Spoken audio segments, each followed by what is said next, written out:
Escrever como quem cultiva uma árvore no vazio, as raízes no ar, dança de garras invisíveis, sugando das pedras o seu veneno oculto. Escrever como se tomasse do outro, de dentro, do dentro, a palavra mais nossa.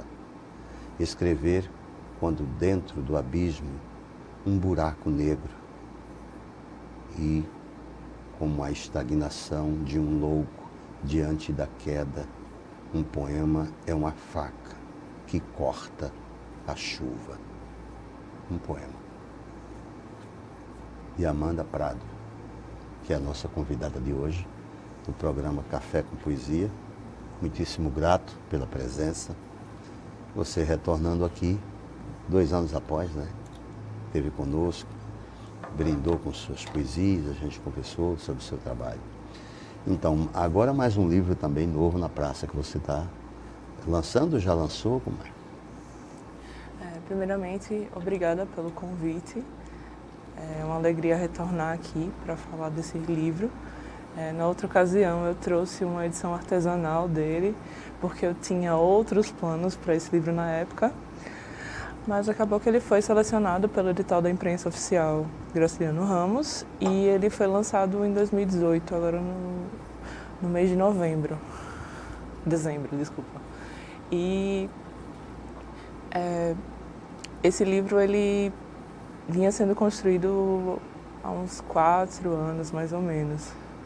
E daquela edição que eu trouxe aqui para essa, alguns poemas foram modificados, alguns foram retirados, tem poemas novos. E esse aí é o resultado final, assim, não tem mais como editar, né? Então agora esse é o livro Pedra Perdendo Seiva. Uhum. Então esse aqui teve aquele lançamento coletivo que foi lá no espaço, não é? Que ali no anexo do Teatro Deodoro, não foi? Foi esse que você participou com esse livro? Isso, foi um lançamento com 11 autores. Uhum. Tinha alguns amigos meus com livros que eu já conhecia. Tinha o Felipe Benício, que participou. Uhum. Tinha a Karen Pimentel, que eu já conhecia alguns poemas dela. Uhum. Tinha a Sara, que eu conhecia o trabalho dela, mas eu não conhecia o livro. E tinha a Fátima também, que participa de alguns dos encontros da Ofélia, que é um grupo de leitura e crítica literária que eu organizo junto com o Richard, que já esteve aqui também. E nesse lançamento teve, pela primeira vez, 6 mulheres contempladas e a maioria foi poesia. Uhum. Eu me lembro, esteve aqui sim, o Richard Plácido, né? Isso. Esteve conosco, falando também da obra, do trabalho dele e tal. Que tinha inclusive um grupo que sempre se encontrava, não sei se ainda permanece na mesma intensidade, com o Rosalva Cioli. Era um pessoal que sempre se encontrava para discutir, falar sobre literatura, mostrar os trabalhos, tal. O Rosalva aqui esteve. E também um grupo lá da UFAL, lá do departamento. Acredito que seja esse. Que de letras. FEGA. Isso. Da Universidade Federal de Alagoas, né? Da UFAL. Muito bem. então, e agora você também tem uma outra obra que você lançou, acho que é infantil, esse livro infantil. Isso. Esse é de 2015. Esse 2015. A Ilha de Laura. Essa obra que você lançou, ela é adotada em escolas, sabe dizer, não? Não, ele foi já utilizado em alguns projetos. Teve uma escola da França que fez um trabalho, porque eles levam obras de autores alagoanos, porque uma das professoras é daqui, e ela levou algumas obras do edital Coco de Roda para lá, porque ensinam português, e aí eles fazem esse trabalho. Mas assim, não, é um projeto, não chega a ser uma coisa adotada pela escola. Entendi. Da Sara também foi levado. Uhum. Mas onde é em Paris, é? É. Em Paris. Ela entrou em contato comigo e falou isso, ela mostrou uns desenhos que as crianças fizeram, baseados no livro e tal. Mas assim, aqui em Alagoas eu não sei de nenhuma escola que tenha adotado efetivamente o livro, né? Eu sei que ele tá participando de alguns projetos mais isolados, assim. Uhum. Tá. Então, e você está trabalhando esse livro, por exemplo, de poesia, você tem trabalhado ele, tem participado de saraus, de recitais, enfim, do movimento literário, ele, como se... Ainda é muito recente a publicação, e eu não cheguei a participar de nenhuma atividade desse tipo, mas a gente participou da Flimar não é bem uma entrevista, é uma mesa. A gente fez lá umas leituras também. Algumas atividades que não eram mais voltadas para a leitura eu participei. Sim. Mas sarau mesmo ainda não. Como é que você vê assim, o movimento literário, principalmente dessa geração mais recente, mais jovem agora, tal? Como é que você vê isso em Alagoas? Você vê qual o olhar que você tem para esse movimento? Ele é organizado? Ele é uma coisa espontânea? Eu acredito que há dois momentos na literatura aqui em Alagoas. Um momento antes do Laboratório Sesc de Expressão e Criação Literária, que é ministrado pelo Newton Rezende, e um momento depois disso, né, que foi o momento em que a gente passou a gente, que eu digo o pessoal mais jovem, que não tinha ainda coragem de mostrar seu trabalho e tal, a gente começou a participar efetivamente de várias atividades, a gente cada um começou a fundar o seu próprio grupo. Hoje tem vários coletivos que partiram de pessoas que participaram desse laboratório. Era um laboratório voltado para conto e lá eu escrevi a maior parte dos contos que hoje eu considero, né? Porque tinha uma parte anterior a isso, mas foi só a partir desse laboratório que eu consegui me enxergar como escritora. E isso foi em 2014 e 2015 que eu participei desse curso. E foi justamente quando saiu esse livro infantil, que eu escrevi nessa época. E depois disso eu juntei uns contos, participei do Prêmio Sesc de Literatura. Meu livro foi um dos 30 pré-selecionados, eram uns 800 inscritos mais ou menos, e aí eu tive essa alegria. Foram contos que, como eu falei, começaram a partir desse laboratório. E esse mesmo livro também foi um dos 10 finalistas do Prêmio CEP, que também é nacional. E, enfim, da parte que eu posso falar de mim, né, esse momento do SESC agindo com oficinas e com palestras, com apoio, isso modificou tudo na minha parte, pelo menos, né, como escritora. E aí, assim, pensando no todo, né, não só no particular, surgiram vários coletivos, né? Tem a Ofélia, que é o meu, que eu faço parte, e a gente faz encontros para a leitura crítica dos textos. É uma pessoa que ainda não tem muita coragem de mostrar seus textos, ela pode ir para lá, leva o seu texto e a gente vai fazer uma leitura crítica daquilo ali para que ela tenha um primeiro retorno. E tem dado certo isso em relação à Ofélia, porque uma das integrantes, ela inclusive levou um poema que ela não tinha coragem de mostrar para ninguém, e depois disso ela teve coragem de se inscrever no concurso da Secretaria de Cultura. E ela venceu em primeiro lugar, no concurso de poesia Jorge de Lima. Tem outros coletivos, né, como eu falei, como o Ignoto, que começou como coletivo e agora é uma produtora, pelo que eu sei. Tem também o Clube de Leitura do Sesc, chamado Pernoite, que eu estou começando a frequentar. Deixa eu ver, tem bastante coisa, mas é porque a pessoa... Mas então, esse encontro é regular? Regularmente vocês marcam um momento para falar, para dizer poesia, enfim? E onde é que o pessoal se encontra? Da Ofélia, não é isso? Sim. A gente se encontra na Casa de Cultura Luso-Brasileira, da UFAL, um espaço cultural, que fica na Praça Sinimbu.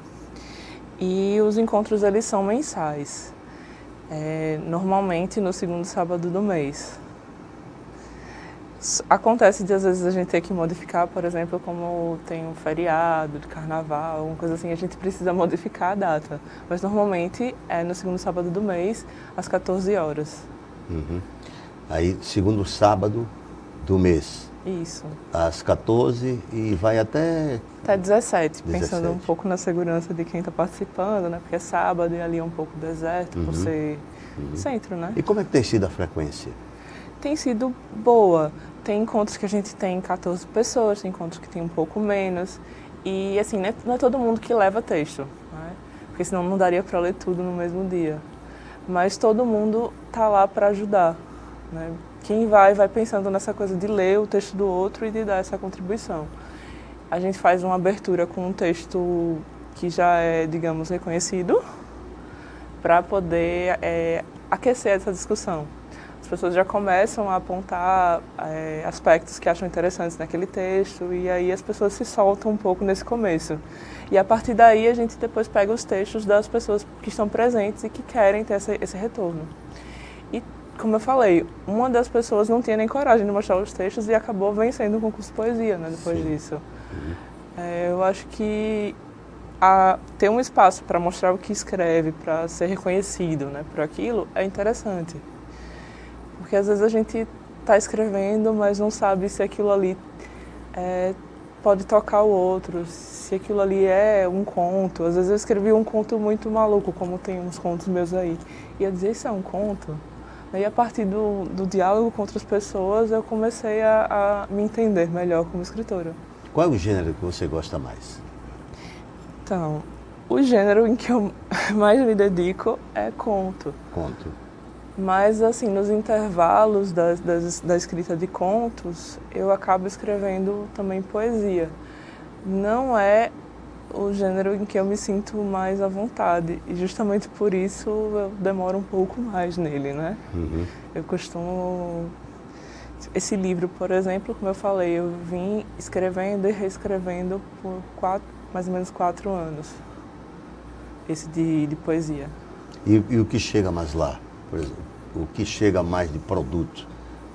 Qual o gênero? Chega mais gente fazendo poesia ou fazendo conto? Mais poesia, como nos editais até da imprensa, né? Que a maioria que se inscreve é de poesia.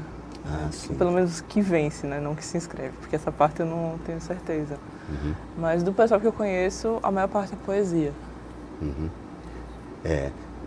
Tem movimentos assim fortes de poesia falada aqui, né? O pessoal do Ricardo Cabuz, meu amigo, poeta, né?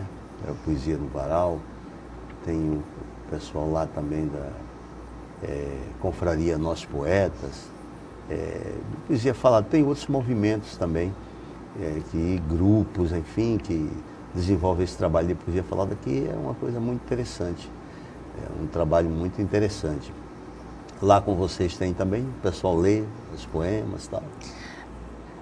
O foco não acaba sendo a leitura em voz alta, mas a gente faz essa leitura e, assim, uma das regras é a pessoa leva o poema impresso e outra pessoa, que não ela, vai ter que ler esse poema para que ela veja como isso vai soar na voz de outra pessoa. Ah, entendi. Porque aí ela vai ter uma ideia de se funcionou, o que ela estava esperando, né, daquele poema. E aí acaba tendo a leitura também.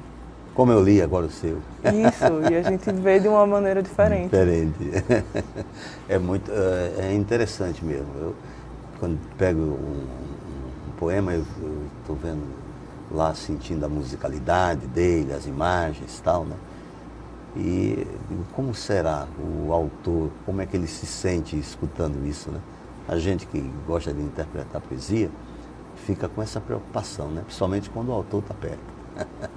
Mas a gente já retorna, depois do nosso intervalo, conversando com a Amanda Prado, escritora, falando sobre a sua obra, tanto na poesia como na prosa. Já a gente retorna. Vamos tomar um cafezinho e a gente retorna já.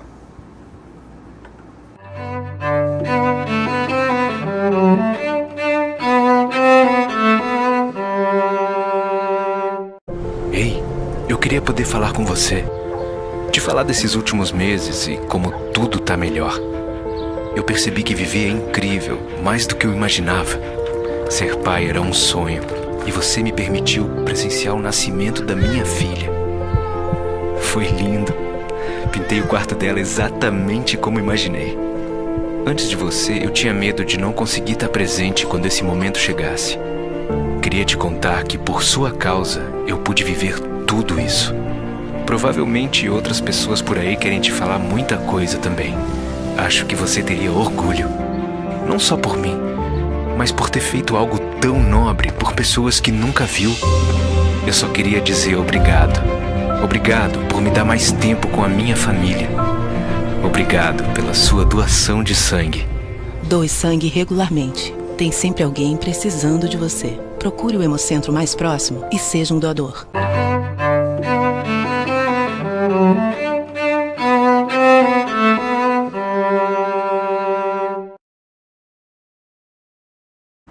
Retornando então ao programa Café com Poesia, conversando com Amanda Prado, escritora, e a gente falando sobre poesia, poesia falada e tal, enfim. E eu queria nesse segundo bloco, aqui no início do segundo bloco agora, ver se você lê um poema para nós. Vamos ver. Escolha aí, fica à vontade. E uma poesia para nós. Pois não. Máquinas noturnas. Se eu escrevesse os barcos sobrevoando a noite, ainda triste e vazia de estrelas, se as minhas mãos frias tocassem o silêncio oco de outras mãos, numa melodia azul, dueto de violinos e orquestra de pássaros, se a copa das árvores desenhasse na escuridão do céu um mapa de estrelas invisíveis, se eu fizesse um barquinho de papel e o pousasse lento nas mãos do mar, se eu descansasse agora uma pequena formiga no seu ombro, se eu riscasse na carne das palavras a dor da última dança das ondas, e se eu simplesmente não adivinhasse o fim dentro do instante único de um fósforo. Muito bem. Como é o nome desse poema? Como é o nome dele? Máquinas noturnas. Sim. Como é o seu processo criativo? Como é que você trabalha no seu processo criativo? O meu processo criativo é um pouco caótico, assim, eu não sou uma pessoa muito organizada, então eu acredito que a poesia ela parte de imagens e algumas imagens elas são significativas para mim e eu registro alguma coisa sobre elas e em algum momento eu retorno a essas coisas e eu reescrevo de uma maneira que eu acho que a linguagem dá conta da imagem. Entendi.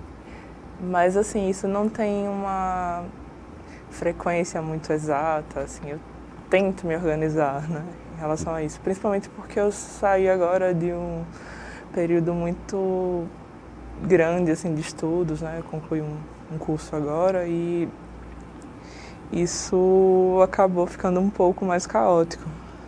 E esse livro aqui, assim, apesar dessa coisa mais caótica, eu fui pensando nele como livro. Eu tinha versões anteriores que eu mostrei para os meus amigos, porque eu tenho um grupo de amigos em quem eu confio e a quem eu mostro os textos, além da Ofélia. Eles são os primeiros mesmo leitores. E havia um poema só que falava em pedra no começo. A pedra ela aparecia de outras maneiras e um amigo meu, que também publicou agora pelo edital, o Felipe Benício, e o livro dele é o do Caosi, aí ele chamou a atenção para a presença da pedra de uma maneira muito imprecisa, assim. E eu fiquei pensando nisso, né? E aí esse único poema que falava em pedra era o que tinha justamente o título, que foi de onde eu tirei. E esse poema acabou saindo do livro depois, e eu fui reescrevendo. Mas eu pensei nele como um projeto mesmo. Tanto é que ele é dividido em duas partes, Pedra e Seiva. E o primeiro poema, ele tem, de certa forma, um espelhamento com o último poema. O segundo com o penúltimo e assim até chegar no meio, em que os poemas eles são praticamente os do meio uma inversão um do outro. Uhum. E é um pouco assim, eu tento pensar num projeto assim, para aquele livro. Entendi. Mas aí a poesia, o processo criativo seu então vem disso. Você trabalha muito com as imagens, né? Que é um conteúdo mais forte da poesia, né? A busca de materializar em termos de palavras essas imagens, né? E vem a questão depois da musicalidade também, claro, né? E da história que a poesia conta, né? Ou seja, o que você relata, né? É muito interessante.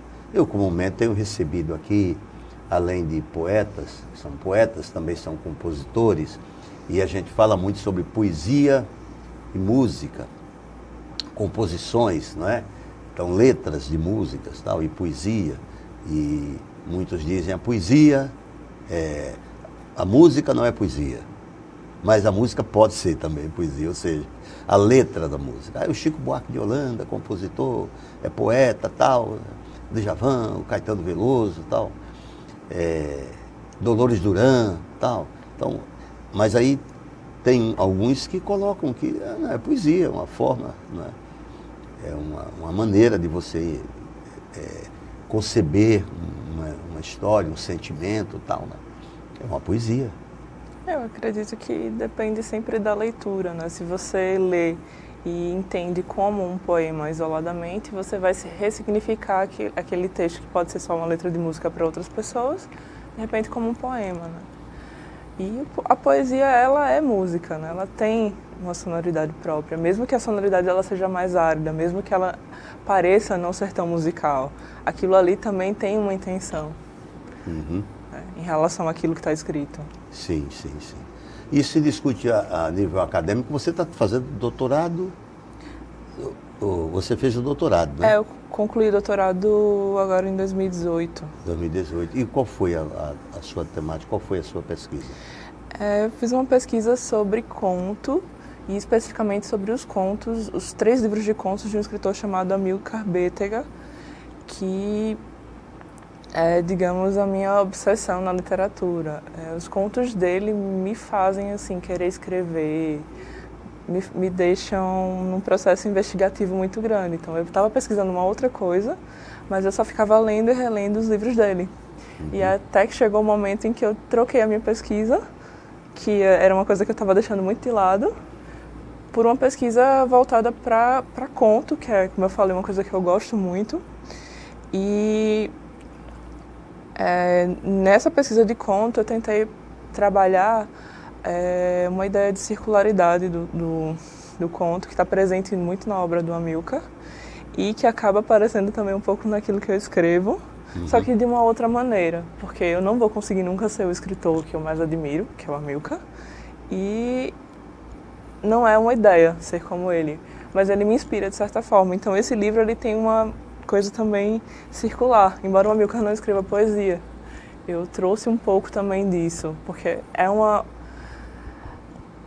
ligação assim, que eu tenho com a obra dele, essa coisa muito circular. Os contos eles terminam, às vezes, na mesma cena em que começam, só que de uma maneira que você entende que aquilo ali, na verdade, não existe uma dobra do tempo que você percebe ali. Por exemplo, no conto Círculo Vicioso, ele termina na mesma cena, depois que uma pessoa foi morta e tal, e aquilo ali retorna, e aquela pessoa está viva, e você pensa, como foi que ele conseguiu fazer isso, enganar a gente, né? Isso é linguagem. Uhum. E, enfim, foi basicamente essa minha obsessão pela obra dele que eu trabalhei no doutorado. Ah, entendi. E você, como você define o gênero conto? Como é que você define ele? Eu acho que eu levei um trabalho inteiro para tentar fazer um pouco disso, mas assim, definir conto é muito complicado. Uma das características que mais marcam o conto é a brevidade dele, né? Mas de que maneira isso acontece? Uhum. Cada autor cria a sua maneira, né? Então, o conto, principalmente o conto contemporâneo, ele quebra muitas regrinhas que existiam antes, né? Tinha que ter um núcleo, tinha que ter determinado número de páginas. O Poe, ele estipulou um tempo de leitura para definir, e hoje em dia tem microcontos de 3 linhas. Enfim. E a gente, quando eu e minha orientadora, no caso, quando a gente foi pensar no conto contemporâneo, que seria do Amilcar, a gente pensou justamente nessa ideia de abertura, né? No quanto as pessoas ressignificam essa ideia de conto, né? No caso do Amilcar, o conto dele, para mim, é um círculo por vários outros motivos, além desse que eu falei, porque ele também cria uma ideia de infinito, daquele ciclo que está se repetindo.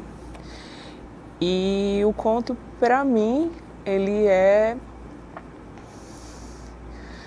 um texto curto em que você consegue, pelo menos para mim, não quer dizer que os outros têm que ser assim, consegue colocar em linguagem aquilo que está sendo construído na narrativa. Aí eu tento fazer isso como nesses contos que eu publiquei no Inferno Tropical, que está aqui. O Jean me convidou para participar com alguns contos nessa coletânea que era sobre Maceió.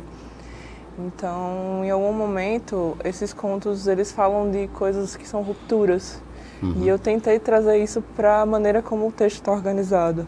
Essa ruptura na vida dessa personagem. E é uma maneira de tentar aliar linguagem e narrativa. E essa obra daqui, então? Isso, é de uma... Inferno Tropical. É de uma editora independente. Uma editora independente. Sirva-se Edições. Aqui tem são vários autores, é? Sim, tem seis autores. 6 autores. E esse trabalho foi publicado quando? Tem pouco tempo, mas eu acho que foi 2018. 2018, né? Tá. Aqui tem um contista, um escritor também, contista muito famoso em Alagoas, que era o Breno Ascioli, né? O Breno Ascioli trabalhava de forma exuberante, inclusive teve trabalho dele que foi adaptado para o teatro e tal, né?